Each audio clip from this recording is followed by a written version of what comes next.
you feel like maybe they have a substitute for it? Usually LGD has like plan B, plan C, right? What's the plan B if the Raze does not work out? Yeah, that's a really interesting point actually, because you're right. That has been kind of the linchpin of their success, right? Especially in their opening series with Secret, completely blew both games wide open for them. Ame gets a safe farm, and that was like the win condition for them, right? I don't know. I guess they were hoping the DP would be able to get it done this game, and it simply didn't really look amazing for them out from the laning stage with how well Kuro played. I don't know what else they have here in the bank, but I'm sure Xiaoba has been cooking up a couple of things. He's got a couple scripts ready, the director, for game 3. I think you need to.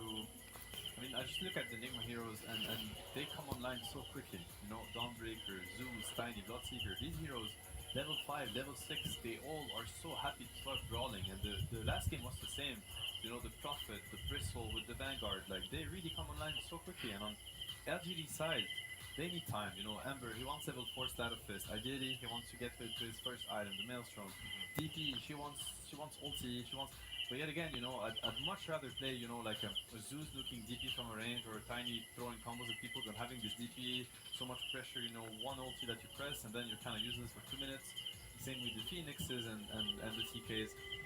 I think, yeah, you know, LGD, they really need to respect the pace at which Nigma is really ready to play. So they either balance their draft a little bit more in that, you know, in that direction, or they get rid of the key heroes, which is, you know, the Wisp ban, I see it. Wisp probably perfect, you know, perfect suit for the perfect fit for the Nigma playstyle. I think the Zeus is really good for Nigma too. What we don't really talk about with the Zeus is like early fights. First of all, Zeus ulti, it's a crazy amount of damage. It's obviously the most reliable you have in the game. It's meant to hit on everybody. The D ward, all the wards, also really quickly with the Zeus. The vision game for these early skirmishes. I think it's a perfect fit for their style. I think maybe LGD should pay a little bit more attention to this Zeus. Maybe just ban it. Sure. You know.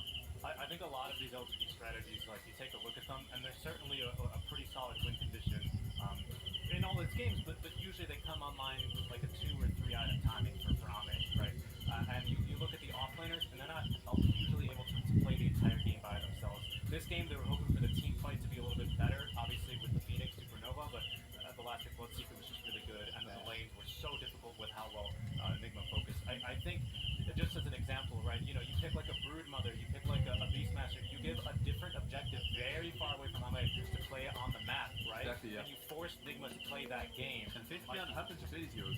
He's very well known for the Beastmaster, for the Lycan. He, you know, obviously there's the Visage, but maybe the big difference with Visage is that his laning phase can be a little bit abused, but they have the tools, you know, they have the players to kind of do what you just described, and which is honestly just having more stable early games. You know, they need the first 10 to 15 minutes to be a little bit more stable, and in game 1, even though they won, it looked the same in game 2 at the beginning. It looked pretty scary. You know? I love that idea actually, because when you look at these Zeus, particularly the Lycan as we now into the draft, and if you remember STI, it wasn't just LGD, it was also the rest of the Chinese team, like Vici Gaming was also running the Lycan very much with great success. They could be looking at it, and I mean, I like this a lot from LGD. You know, they decided to take the Zeus themselves. It's a hero that is great at fighting back, you know, and it's a hero that Nigma really needed, in my opinion. So this is much better. The Tusk is out, super fast tempo hero, great comfort for Nigma. Kuro plays it, GH plays it. The Wisp, obviously, you know, one of the best Nigma heroes in the history of that team. And then they get to Zeus themselves. We see the Wyverns, the Tiny. I'll be very honest, like, the Wyvern is still a question mark to me. Not in the sense that it doesn't work. It seems to work greatly. I just don't know what makes them, you know, rate this hero that high yet. Maybe they just think the Wyvern spells are just too good, you know. Obviously, you think of the Zeus, and the Wyvern is the least, like, the last hero you think of. Yeah. Magic damage versus team range, but they seem to be looking at something else. I mean, certainly, even if you just look at the last game's draft, they didn't really ever address this Wyvern, right? Now, immediately, they address the Zeus list, right? Yeah. No matter what lane this Zeus is, whatever role the Wyvern, Polar Brace, just simply not going to have the same amount of impact as last game. First Spirit, also one of the best heroes at playing against Wyvern. He's always going to find it in the backline. If he doesn't, he gets also silencing from afar. You know, obviously, Thunder magic damage, natural vessel buyer, so great answer to the Wyvern. And Burst Spirit, I think, you know, one of the best heroes actually. I really like the adaptation here. Zeus Burst Spirit. Think about the brawling that happened. These heroes are super happy to brawl early. Like, this is actually what they're kind of designed for. You know, they have these repositioning mechanism. They have a ton of damage, a ton of lockdown, silences. So I like that from LGD. You know, like, this is much more aggressive, much more fit to fight into Nigma early, and you know that Nigma, they will do it.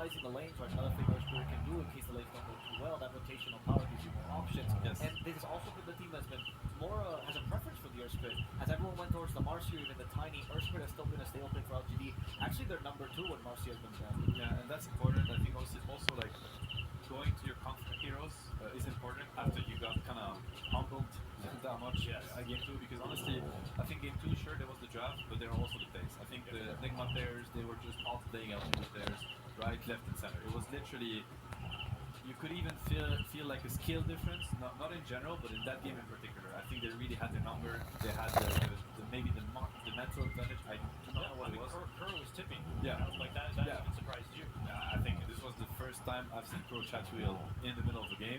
As he was fighting on them, I'm like, okay, this is what 2022 looks like. I like it. You know, it's, why not? You know, why not? Yeah, and speaking of like the comfort, right? As we see this series progress now into the 3rd draft, take a look at what LGD ran out, right? The Dawnbreakers, the Fury, and the Bristleback. Even if LGD did manage to win game number 1, that was certainly right a very risky timing. The respect there also from Nigma, right? As they remove again the Ame faces Void, and again this Warlock, which LGD have not been able to take in this series.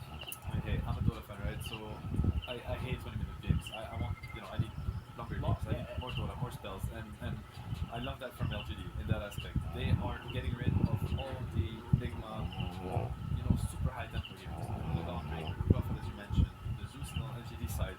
I think they're really pushing Nigma away from what has been working really well for them.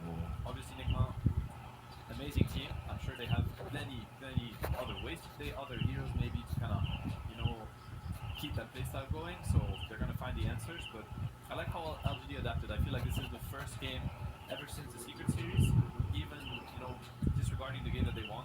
I think this is the draft where they're doing a great job at dealing with Nigma, like for once, and properly.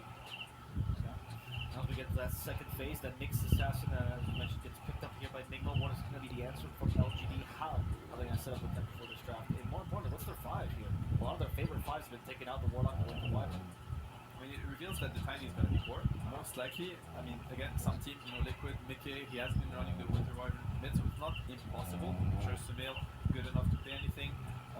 Most likely a Tiny core, so I think you want to try to abuse it. Yeah, for instance, the Doom, you know, very good hero against Tiny, percentage HP, you know, burn. Obviously, Doom is a good spell against Tiny also.